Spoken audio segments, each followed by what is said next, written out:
I am एक बहुत छोटा सा सेंटेंस होता है, पर आप देखोगे तो आई एम के बाद जो शब्द लगे होते हैं वो कैसे शब्द होते हैं। आज एक छोटी सी वीडियो आपको आई एम के सभी सेंटेंसेस बोलना सिखाएगी, या फिर मैं ये कह दूं कि आप आई एम से किस किस तरीके की बातें बोल सकते हैं वो इस वीडियो से सीख सकते हैं। पहली बात, जब कभी भी आप अपने नाम को बताएंगे तो आपको कुछ नहीं करना, आई एम लेना है और अपने नाम को लगा देना है।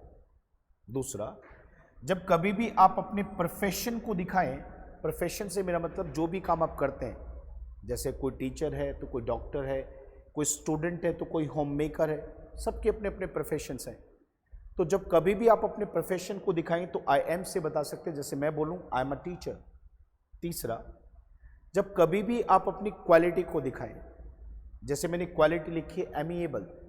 आपने ऐसे लोग देखे होंगे जो बहुत मिलनसार लोग होते हैं, घुल मिल के रहना पसंद करते हैं, ऐसे लोगों को हम एमिएबल कहते हैं। ये आदमी की क्वालिटी है, तो उसने कहा आई एम एमिएबल। तो हम तीसरी बात कह सकते हैं कि जब कभी भी आप अपनी क्वालिटी को दिखाएंगे तो आपको आई एम लेना है और अपनी क्वालिटी को दिखा देना है। चौथा, जब आप अपनी कंडीशन के बारे में बात करें, कंडीशन अवस्था होती है जो बदलती रहती है। अगर कोई व्यक्ति उदास है तो वो परमानेंट उदास नहीं है, कुछ ही पल के बाद ठीक हो जाएगा। तो जो समय के साथ बदलता रहता है वो कंडीशन होती है।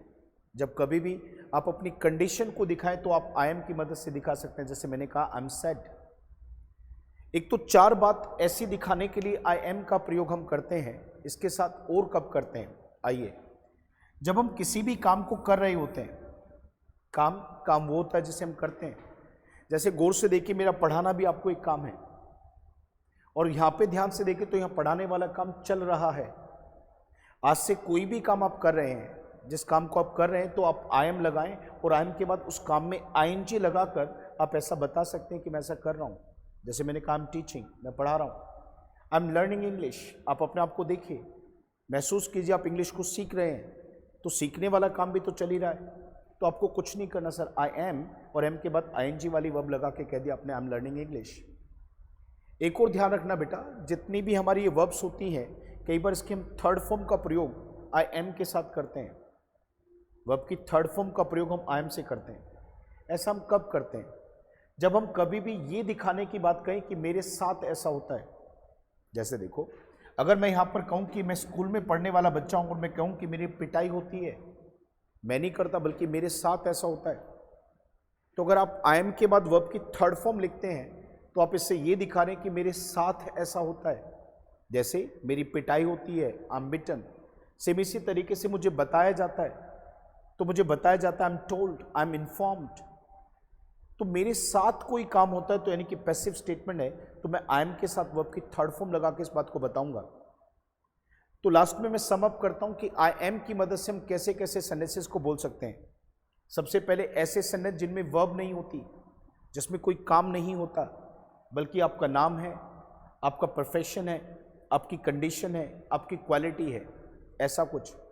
या फिर आप इसी आई एम का प्रयोग कर सकते हैं काम को चलता दिखाने के लिए, कि मैं पढ़ रहा हूँ, मैं पढ़ा रहा हूँ, मैं बोल रहा हूँ, मैं सुन रहा हूँ। इसी आई एम का प्रयोग आप वर्ब की थर्ड फॉर्म के साथ जब करेंगे तो आप उससे ये दिखा सकते हैं कि आपके साथ ऐसा होता है। जैसे आपने कहा कि मुझे पीटा जाता है, आई एम बीटन। मुझे सूचित किया जाता है, I am informed, I am told, ऐसा कुछ। उम्मीद करता हूं कि आज आई एम के छोटे से कंसेप्ट को आप सीख पाए होंगे। ढेर सारे सेंटेंसेस आपके इस आई एम से क्लियर होंगे। मेरी छोटी छोटी वीडियोस आपको मिलती रहेंगी, आपकी इंग्लिश को बेहतर बनाती रहेंगी। जल्दी अगली वीडियो में मिलते हैं। आप इसे खूब सारा प्यार देना, अच्छे से इसे सीखना, इसे दूसरों तक भेज के उनको भी सिखाना। इसी के साथ मेरा नमस्कार, धन्यवाद, थैंक यू।